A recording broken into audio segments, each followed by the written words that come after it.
நேற்றிரவு வந்து மயிலாப்பூர் பகுதியில் வந்து சாய் சரண் என்ற 6 வயது குழந்தை வந்து நாய் கடிச்சிருக்கு.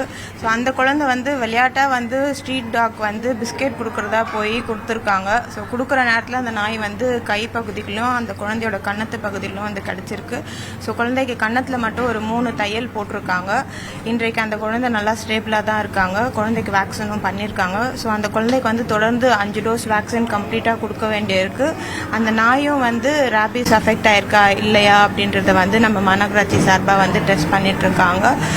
தொடர்ந்து இந்த மாதிரி சென்னை மாநகராட்சியில் வந்து சம்பவங்கள் ஏற்படுகிறது. ஸோ இது வந்து பொதுமக்களுக்கு தயவு கூர்ந்து ஒரு ரிக்வெஸ்டாக நான் வந்து கேட்டுக்கிறேன். இந்த மாதிரி தெருவில் இருக்கக்கூடிய நாய்க்களை வந்து நீங்கள் வந்து உணவு கொடுக்க போகிறதா இருந்தாலும் சரி, இல்லை அது பாவம் அப்படின்னு சொல்லிட்டு அதை நீங்கள் உங்கள் வீட்டு பக்கத்தில் வந்து நிழலில் வந்து வைக்கிறதா இருந்தாலும் சரி, இந்த மாதிரி நேரங்களில் வந்து குழந்தைங்களை வந்து பெரியவங்க கூட இருக்கணும். குழந்தைங்களை இந்த மாதிரி தனியாக விடக்கூடாது அப்படின்றது நான் வந்து ரொம்ப தாழ்மையாக கேட்டுக்கொள்கிறேன். ஏன்னா தொடர்ந்து சின்ன குழந்தைங்கள் வந்து இந்த மாதிரி அஃபெக்ட் ஆகுறாங்க.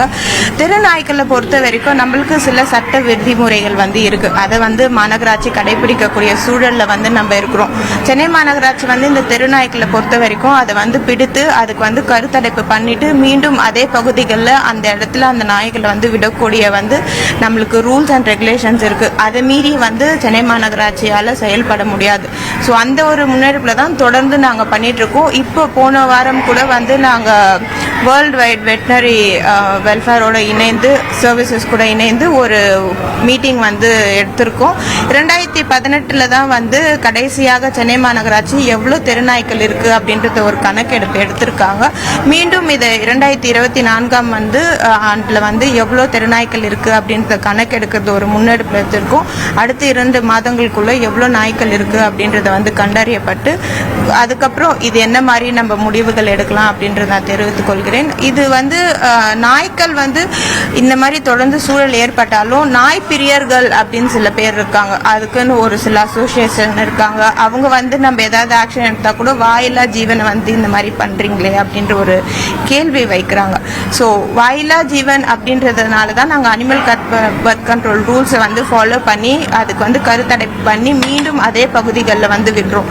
அப்படி இருக்கும்போது இந்த மாதிரி சில பப்ளிக் அஃபெக்ட் ஆகக்கூடிய சூழலும் ஏற்படுது. அதனால எல்லாருமே இது கொஞ்சம் சப்போர்ட் பண்ண மாதிரி தயவு கூர்ந்து கேட்டுக்கொள்கிறேன். மீண்டும் இப்படி ஒரு சம்பவங்கள் நடக்காம இருக்கிறதுக்கு பெற்றோர்கள் வந்து குழந்தைகளை வந்து வெளியில தனியா அனுப்ப வேண்டாம் அப்படின்றத நான் கேட்டுக்கொள்கிறேன். திருவற்றிலையும் தெருவில் வந்து இருக்கக்கூடிய நாய்கள் ஓகே, வளர்ப்பு நாய்களோட அந்த லைசன்ஸ் வாங்கணும்னு சொல்லி நம்ம இன்ஸ்ட்ரக்ஷன் கொடுத்துருக்கோம். அதோட எண்ணிக்கை இப்போ அதிகமாயிருச்சா?